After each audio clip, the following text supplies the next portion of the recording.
So what's going on, guys? Today we're going to be taking a look at Transformers Generations Voyager class Skybite. And if you're wondering why there hasn't been a video the last few days, my power went out again. We got hit by a small winter storm, and that knocked everywhere out for some reason. I didn't have power for like a day and a half. So, plus I was taking like a random break day around then too, so that didn't lead to any videos. And if you were wondering, that is why. And Megatron is about to fall over, and I don't want that to happen. There we go. He should be fine. But this is Skybite, and his Predacon logo is scratched. I don't know how it happened. It happened, though. He's one of the few Generations figures from, like, 2014-15, just to mention it, who, like Roadbuster, they came out in the same wave, has a, flick fire, or not a push fire missile. It is spring-loaded.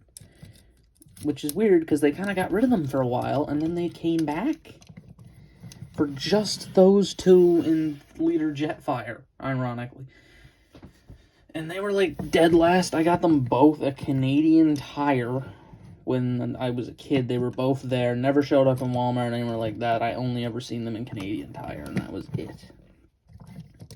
As far as the Skybite goes, this is the last Skybite of, like, this type of scale. We have gotten, like, Cyberverse Skybite, but I'd like to see, man, I could do a part 2 to figures who need new figures, because he should have been there, Roadbuster should have been there, Bludgeon, I missed so many on that list. That list could have been so much better, and I kind of apologize for it, honestly. But looking at the figure, I mean, he does look quite nice. Until you turn him around, that is, and you realize his legs are literal panels. Literally, and then his back is just kind of butterfly wings for some reason. So one arm has an elbow bend, just to mention it. He doesn't have any accessories. His one accessory would be this gun arm here. You can press this fin and it rotates. Yay. He does have a little tiny gun on this arm, little tiny thing. This has a posable thumb, which is nice. I mean, he does look cool, and I actually do really like this figure. He's also really big for a Voyager. Even at that time, he is still really big for a Voyager. Like, Megatron, that I just reviewed not long ago, who's in his pose that he's on the shelf. Like, there he is. He's a bit crouched, but if I were to, like, even just straighten him out a bit here. I just straighten him out, because he's a relatively big new Voyager. Skybite's still massive in comparison. All the other Voyagers, like, are puny compared to this guy. He is tall for some reason. I don't know why he's as tall as he is, but he is really tall. I mean, his articulation's pretty alright. He does have a swivel in the head. That's it. Forward and back, because these can move out of the way, so you can do that. We have out, swivel, and a rotation. No waist, forward and back, but they're kind of on a unijoint, as you can see there, because they're kind of moving together, but I think that's just age that did that.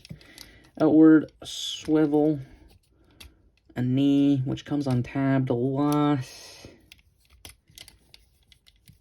And this one has a bicep curl, and the hand can move in and out. So the right arm has a bicep curl, left arm has an elbow joint, so there's that. And as far as this design goes, I really do like it. I think Skybite's a really cool looking design. There's nothing wrong with him in my opinion. I just think he's a great looking figure. So let's just get into the transformation, which isn't very fun.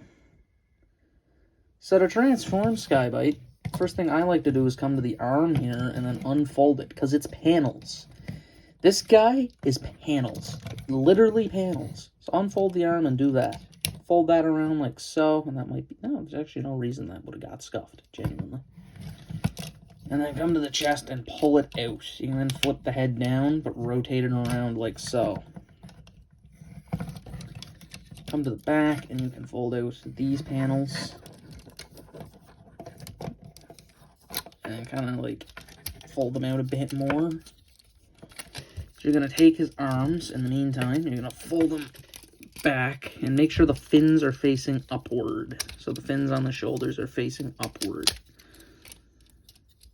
as far as the arms go, you're going to take this one, and it's going to hinge up and then cover over the shoulder joints.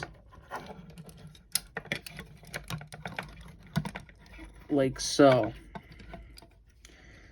And then the tail is going to be on this permanent bend, which is a complaint that we'll get to, because it is a complaint. And that'll start to form the rear part of the shark and his tail and all that. Make sure that these panels are flipped. Before you do anything, make sure that the fins on the back are in place. They are really annoying and have to be very specifically placed. Peg together those sections, like so, and then untab the knee, and then fold it forward. So you just gotta come in, and then you just have to fold it. So that is, it's kind of like the generic Combiner Wars transformation. That's how I can describe it, is it's literally just that. And then you make sure that the arm comes down.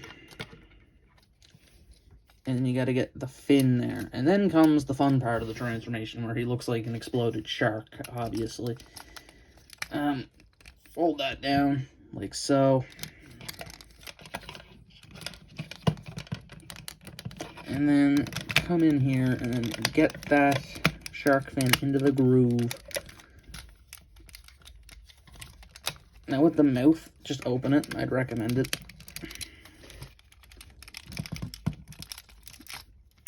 So you're going to want to make sure everything pegs in correctly, because it is a very finicky transformation due to it being so panel-centric. As you can probably already tell, this transformation isn't exactly my favorite, but I'm not going to say it's the worst thing ever.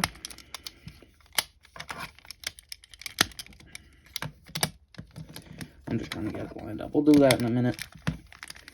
Once again, do the same thing with the shark fin. Get it into that groove. And then peg it there. And then peg it there. And now you have the back section to deal with, because that has to also peg in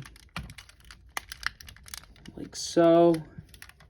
And there is, oh, we forgot one last step. Fold out his tail here.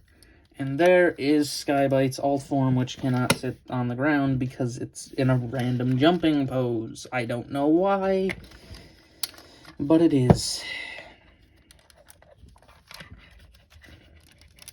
And also the mouth always likes to go up, like so, and it's kind of supposed to be like that. There it is. I mean, it looks good, kind of. There's one complaint. This is all picked out metallic. They didn't do that on the arm section, though. Like, they didn't pick it out, so it goes from metallic to nothing. At about 2 seconds flat, and it does on the other side as well, but there's a bit of gold on this side, but it's just gray. I mean, it looks pretty nice, though. It has this nice little yellow to silver fade going here. And we have this, the face with the nice red beady eyes. I mean, I do like this design, and what I kind of came up for an origin story for this version of him, because I got Roadbuster around the same time, him and Roadbuster came to fight each other, and Roadbuster won, nearly killing Skybite, blowing his legs off, explaining why his legs are the way they are, and blowing his arms off, leaving him pretty much Anakin Skywalker, if you would want to say it like that.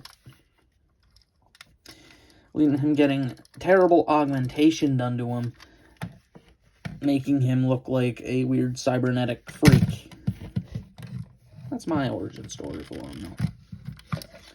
He does have a port on the bottom for a stand. I don't own any flight stands, ironically. I kind of should. I probably should get one eventually, but I don't own any. This current moment. I mean, this looks nice. You can still use this fin to rotate it. I guess it makes sense, I guess. That's like a propeller, but he can also fly, so... Yeah, so Skybite. He's Skybite because he can fly. He can fly. There's no point in me going, oh, there's a propeller. No, he can fly. He can fly. He can just fly. He's an odd guy, but I kind of like it. I think the shark mode is nice, and I do like how it ends up, but the transformation is very panel heavy. That's very panel heavy, as you could probably tell. So let's just get to the thoughts on him. My thoughts on Skybite. He's good. I like him, but that transformation is really paneling. And when transforming them back, I usually don't know where to start, because it's just panels. So you could just start ripping anywhere, and they're good. Like, that's not even a joke. Like, you could just start ripping from any point and get back.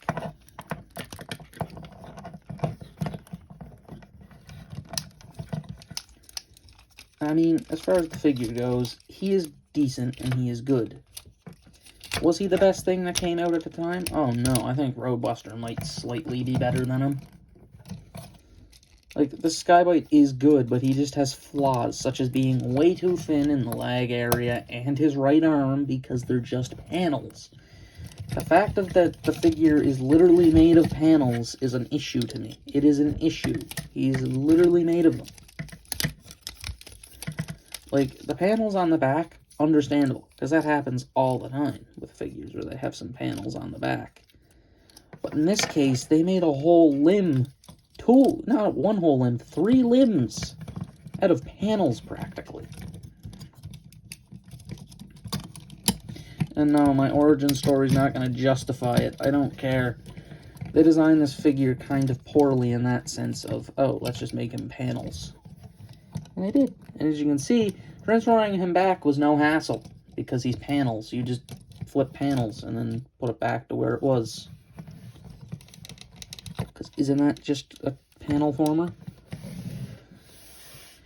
And I mean, as far as it goes, he's good. He looks great. I like him. But would I give him out of 5? I'm going to give him a 3 out of 5. Because I don't think he's the worst thing ever, but he's not the best either. But I don't think he's mid. He looks cool. I like the shark mode. His articulation's meh. And like I said, the thing that really doesn't give him good grades is his panel legs and panel right arm. They're fine. They're fine. So this has been my review of Generation Skybite. This has been Eilt Elite, signing out.